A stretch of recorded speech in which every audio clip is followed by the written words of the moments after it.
ఓట్లు వస్తున్నాయంటే ఆ పార్టీలకెళ్ళి ఈ పార్టీలకు, ఈ పార్టీలకెళ్ళి అవతల పార్టీలకు దుంకుడు మామూలే. టికెట్లు రానోళ్ళంతా కండువాలు మార్చుడు జోరుంటది. ఇక అధికార పార్టీని పడగొట్టడానికి ప్రతిపక్షాలు ఒక్కటైతుంటాయి. పొత్తులు, ఎత్తులు, సీట్ల మీద చర్చలు చేసినాక ఫైనల్ గా మీకిన్ని మాకిన్ని అని ఖరారు చేసుకుంటారు.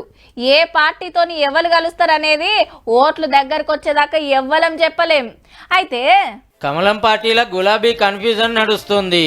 పార్లమెంట్ ఎన్నికల్లో బీఆర్ఎస్ తోని పక్కా పొత్తు పెట్టుకుంటారు. ఆల్రెడీ ఢిల్లీలో చర్చలు నడుస్తున్నాయి. సీట్లు పంచుకొని పార్లమెంట్ ఫైటింగ్ కు దిగుతారని ప్రచారం నడుస్తుంది.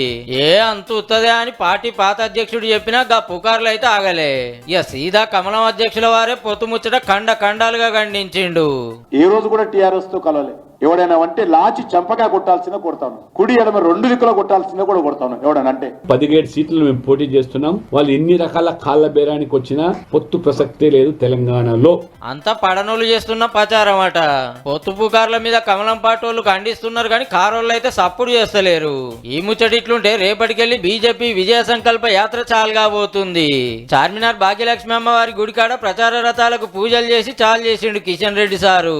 రేపటికెళ్లి మార్చి 1 దాకా 17 పార్లమెంట్ నియోజకవర్గాల్లో రోడ్ షోలు తీస్తారట.